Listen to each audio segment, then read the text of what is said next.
Hey, how you doing? So I kind of wanted to go over this Tamiya Blackfoot that I picked up used. Obviously, it's from the mid 80s of that era.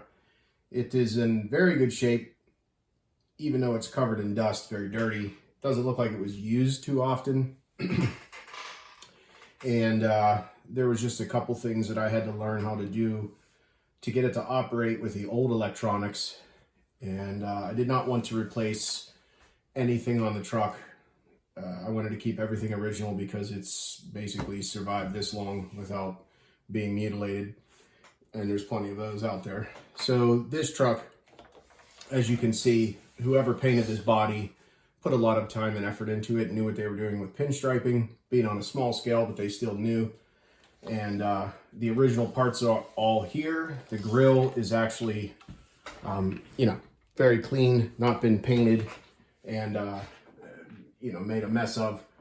The only part actually that I think was missing was the tailgate, which that's a bummer, but could be easily sourced through eBay or wherever to get the original one with Ford on the back of it, because the new ones, they don't say Ford. I don't know why, but I'm guessing licensing or something to that effect. Branding. And what I wanted to do is I actually wanted to keep it the same and use the electronics that are in it. And that posed a problem because there's no remote that's going to work with this truck, really, that I'm aware of today, that has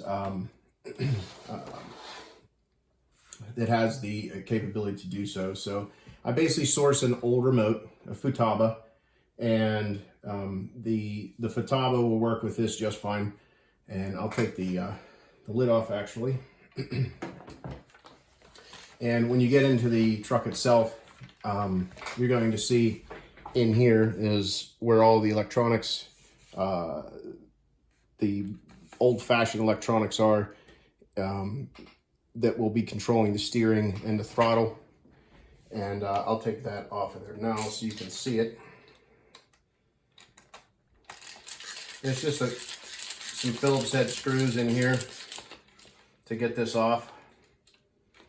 It's very quick. And that will give access to the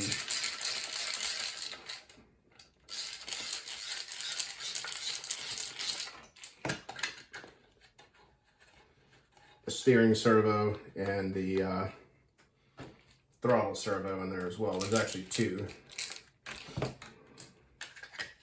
So there they are there. And again, I do believe that these actually are original to the truck itself. So these two in here, this is your steering, and this is the throttle with the old school speed control. And basically it just, this servo just moves this up and down this arm and forward in reverse, so in that respective manner. And there's a servo saver actually in here as well, even though it's from the 80s. And then your big giant resistor there to give off heat, dissipate heat so it doesn't burn up the speed controller. And yeah, so what I needed to do is I had to find a crystal, which is in here. And there are two types. You have FM and AM, so amplitude modulation, frequency modulation. You have to make sure which one you have before you even look for a remote. So is it AM or FM? Because they're different. One's amplitude and one's frequency this way. So frequency goes left and right, amplitude goes up and down. The more you squeeze the trigger, the bigger the amplitude will get. The more you squeeze the trigger, the frequency will be faster. So however they engineer it, but that's kind of how that works. So this is the remote that I actually picked up, the Futaba. It's a Magnum Sport, and the part number, I believe, is T2PC. Sorry, I'm getting old. I can't read without my glasses. T2PC, 2-channel RC system. Very great remote. I mean, this is also in most excellent shape. Here's the antenna itself, and I mean, you can see this thing goes on forever. So, you know, that's just the way it was back then. And it's not bent, it just unscrews, comes right out. And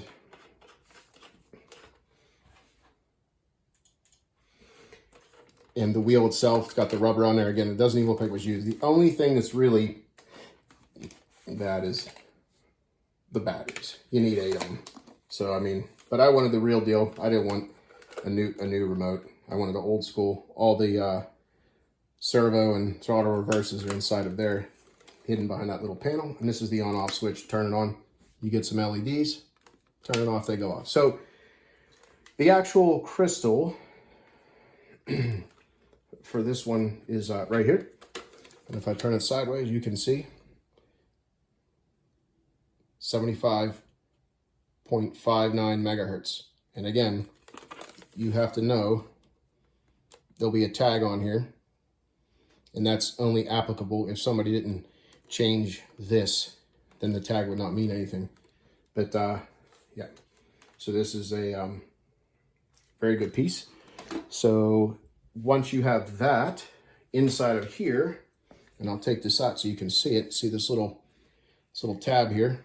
You just give it a little pull, and you can use needle nose, but don't need it. And then on that, as the camera focuses, it will say 75.590 megahertz.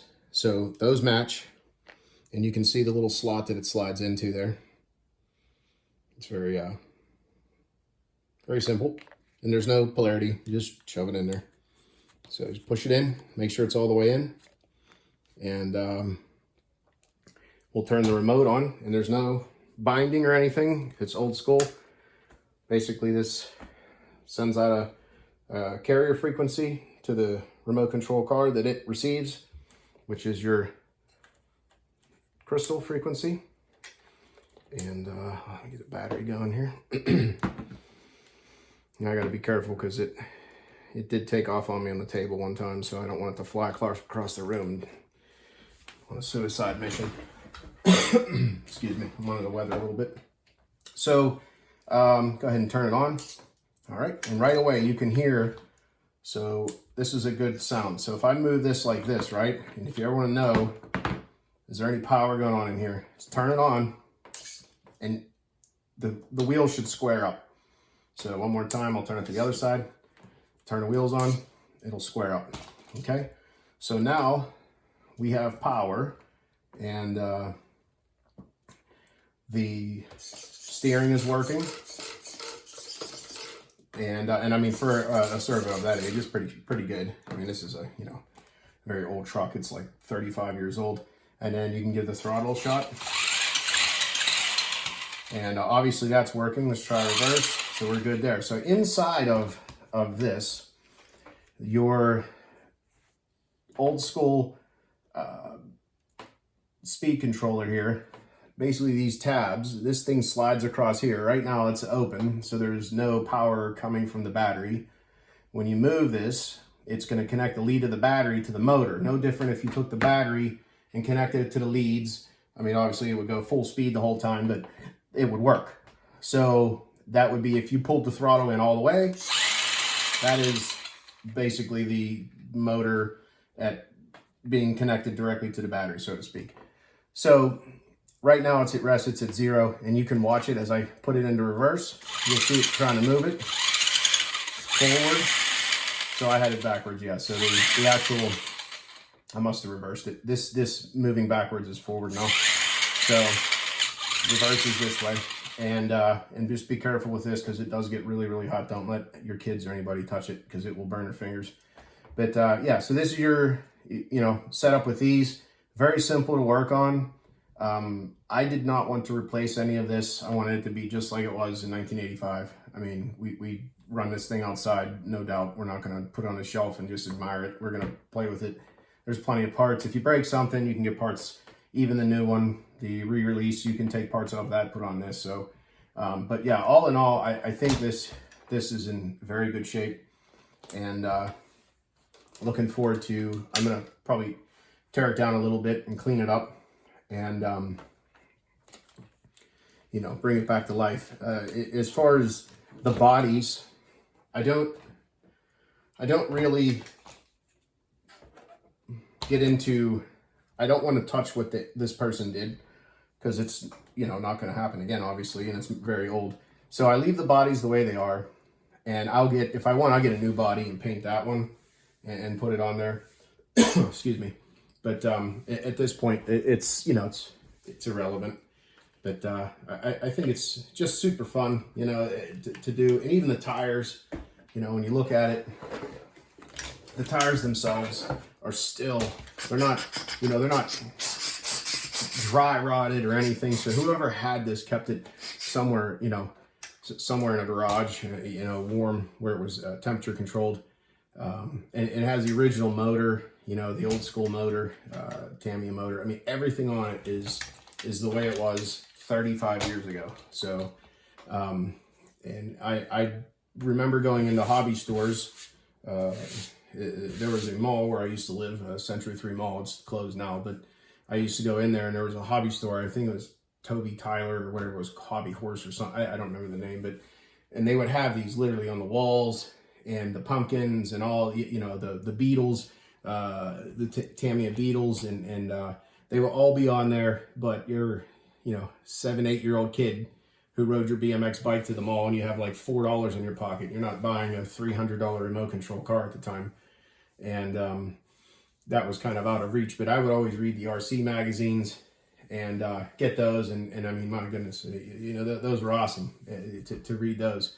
And it was pretty big back then. So it's starting to make a comeback now. I think more and more people are getting into RC. I think because they got rid of a lot of the idiots that would cause fights and just take things to the next level where it doesn't need to be. This is a toy. It's a hobby. It's to go out and have fun. Take your kids with you. Last thing I want to do is take my kid with me to an event to run this thing or whatever, like a dirt track. It's not, I don't even really do any racing, but you know, to let her drive it. She loves to drive them. And then you go there and somebody gets in a fight and starts the F word and everything else. I don't want to go through that. So, but yeah, so this is great. And then some of the other bodies that I've gotten, some associated stuff like these here, and I'll go over these in another video. Try to see if I can get them in here, but yeah, these bodies here, these came from 2 different B4 cars, and I mean, you could just see they're pretty cool. I mean, they're very old. You're not going to want to destroy these, and yeah, they're not perfect, but man, are they cool. So you can hang them on the wall, do whatever you want with them, put them on the car and run them. So, and I don't run them because if they break them, then I can't replace that, you know. So again, I'll just buy a clear body. But yeah, this battery, it's just a standard 7.2 volt, 1800 milliamp hour, and no problems with it. I mean, you can do a 2S, whatever you want. Same voltage, 2 times 3.7, 7 what is it, 3.7? Something to that effect. 2 cell, and that'll give you your 7.x, and it'll run fine. I would never do anything above that. This is, again, very old, and I see folks upgrading the motors. This car is not meant to go 100 miles an hour. If you go 100 miles an hour, it's just plastic. And the plastic isn't like the plastic of today. And again, also, it's 35 years old. It's just going to disintegrate into red poof. So you're going to wreck it into something, and it's just going to fall apart. But yeah, there's things like when I look at the truck and I compare it to a new one, which I have behind me, the 2016, you can see how loose the suspension is. You know, I mean, it needs tightened and things like that. But other than that, I mean, it's in great shape. So like I said, kudos to the gentleman I got it from off of eBay. He was an awesome seller. No tricks to hide anything. And then the same with the remote control. I got it off of that gentleman. I thank him. So, but yeah, all in all, this one's ready to go. Just want to clean it up. All the pieces are here. And then this is the original, actually. I'll set this aside.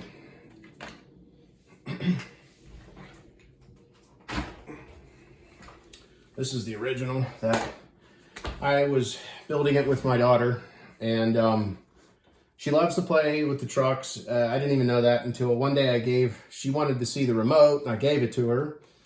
And she went like this and saw that the tires were moving, and then the light bulb went on and she got all excited, and then I couldn't get the remote back. So that was like her car. So her car's over there, but this one, we just built this, and she was with me all of about, I don't know, 10 minutes until she was bored and then decided to get on her iPad. So that was the end of that. But so this one's, you know, pretty much built, and well, I'll go over that in another one. And as you can see, I painted Ramblin' Ron, you know, inside of there. And I'm not sure if you can even see that very well, but he's in there. So did my best attempt at that. I'm not exactly Van Gogh. But yeah, they're pretty similar with the makeup and how they look. As far as the electronics, it's night and day. It's not even close. So the electronics in here, you actually put them in yourself. So this is the inside of this unit, and you have your Spectrum receiver SR315. It's way more than I'm ever going to need for this. I'm not going to need 3 channels for this truck. Two channels is all you need. 2-channel remote, 2-channel receiver. Otherwise, you're wasting your money. If you want to put lights on here, that's fine. I have no interest in doing that. So it's just in. I robbed it off another car, off my Typhon 6S. I took it off of there, and I took the servo out of it too. So this servo right here, that servo is actually out of my Typhon 6S because, well, it's not very good. So it's good enough for this truck, but not for that 8-scale buggy. And speed controller right there. It came with the speed controller. I just mounted the on-off switch there. It's very cool. And again, it's, you know, the same truck but different, if you want to call it that. So, and if you have any questions, feel free to reach out. You know, I'd be happy to answer anything for you. And I will do reviews here and there on things. It's not my regular, you know, job to do videos. I actually work a regular job, so I can't be doing YouTube videos all day. So, but yeah, if you have any questions, feel free to reach out. And sorry if the audio is sucky. You know, doing what I can with the iPhone here. Eventually I'll get a microphone and see how that goes, and maybe there's probably some echoing in here. So hopefully I can address that too. But yeah, if you have any questions, let me know. Feel free to reach out. Thanks. Take care.